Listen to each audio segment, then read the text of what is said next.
పిత పుత్ర పవిత్రాత్మ నామమున ఆమేన్. ఈరోజు జూన్ 2వ తారీఖు. మార్కు సువార్త 12వ అధ్యాయము 13వ వచనము నుండి 17వ వచనం వరకు. అంతట వారు యేసును మాటలలో చెక్కించుకొనవలెనని పన్నుగడ పన్ని పరిసయ్యులలో హేరోదీయులలో కొందరిని ఆయన వద్దకు పంపిరి.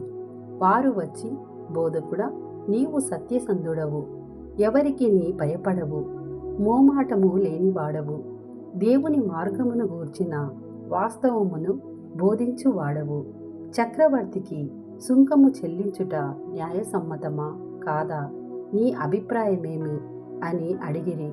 యేసు వారి కపటోపాయమును గుర్తించి, నన్ను ఏల పరీక్షింతురు, సుంకము చెల్లించు నాణెమును నాకు చూపుడు అని అడుగగా, వారు 1 దినారమును ఆయనకు అందించిరి. అప్పుడు ఆయన అందరి రూపమును నామధేయమును ఎవరివి అని వారిని ప్రశ్నింప, కైసరువి అని వారు ప్రత్యుత్తరమిచ్చిరి.